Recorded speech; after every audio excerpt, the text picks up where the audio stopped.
9 ans, cela fait 9 longues années que les clubs français n'ont pas passé la phase de poule de l'Euroleague.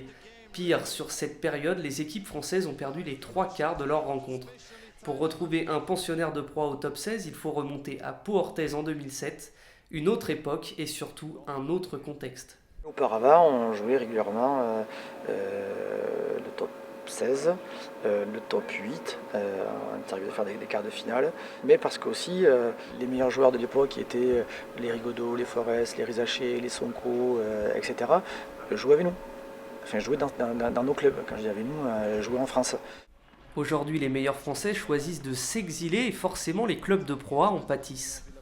Si vous étiez en France, dans les clubs comme Limoges ou Strasbourg, ça rendrait tout de suite les équipes prêtes pour un top 16. Quoi. Et du coup, il y a un problème qui est difficile à régler, ne pas tourner autour du pot, c'est l'argent. Avec respectivement 8 et 6 millions d'euros de budget, Limoges et Strasbourg ne sont pas capables d'attirer les plus grands noms du basket européen. Au contraire du dernier champion d'Europe, le Real Madrid, qui dispose lui d'un budget de 25 millions d'euros, soit 4 fois plus. Je pense qu'il y a un gros souci, c'est effectivement économiquement, puisque bon, les grosses cylindrées que l'on revoit, de toute façon le top 8, c'est quasiment toujours la même chaque année. Donc déjà là-dessus, on ne peut pas lutter par rapport pour prendre les meilleurs joueurs qu'il y a sur le plateau. Mais les joueurs d'Euroleague ou référencés tels ont un prix aussi. C'est toujours pareil.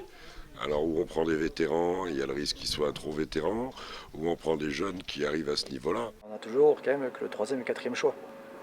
Même si c'était le cas avant, mais il y avait moins de gens aussi, il y avait moins de joueurs effectivement américains qui jouaient dans le basket français. Donc aujourd'hui, quand je dis que c'est un problème économique, c'est effectivement les meilleurs joueurs français s'en vont, ou les meilleurs joueurs européens vont prendre les grosses cylindrées, mais les meilleurs américains aussi. Bah, si j'essaie de parler de ces équipes en tant qu'entreprise, c'est comme s'il y avait des grandes multinationales.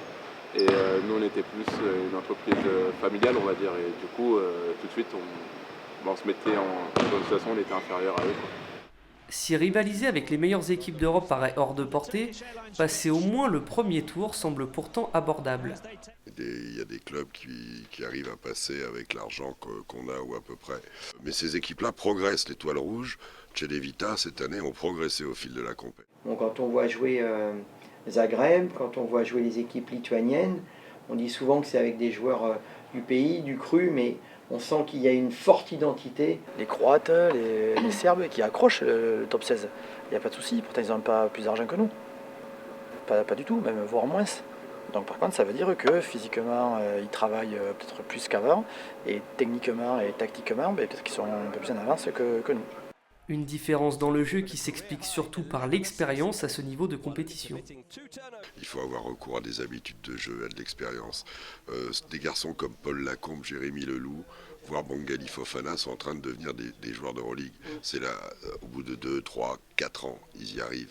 La grosse différence entre les clubs qui passent le top 16 et les clubs qui ne le passent pas, c'est l'expérience. Je pense que c'est un élément qui a vraiment été utile.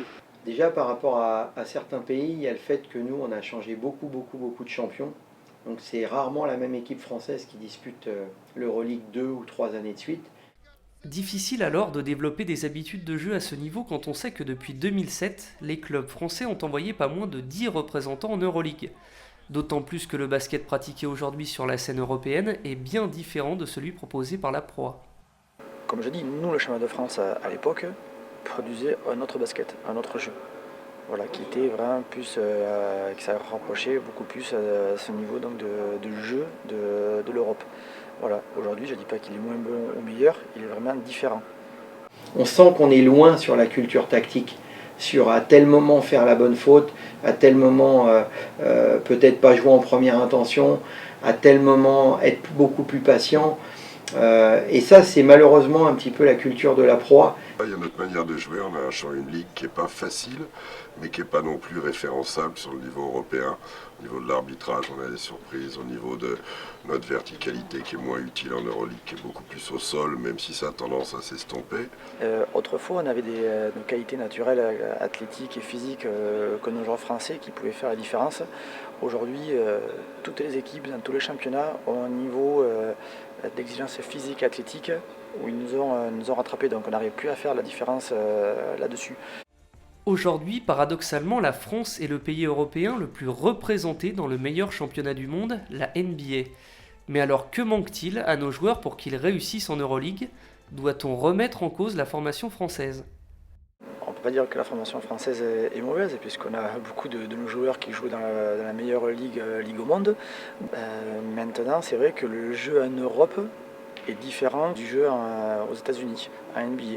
Donc c'est peut-être sur là-dessus que l'on doit appuyer un peu plus, être plus performant, c'est-à-dire trouver les joueurs, les former pour jouer ce genre de compétition. Il faut privilégier quand même des joueurs capables d'être dans la discipline et dans les fondamentaux, même s'ils ont du talent, et de temps en temps il faut sortir des schémas, bien sûr, par le talent, mais il faut qu'on soit plus fort dans la discipline et des fondamentaux. C'est donc un véritable chantier qui attend le basket français pour atteindre le top 16 et ainsi éviter de sortir à nouveau la tête basse.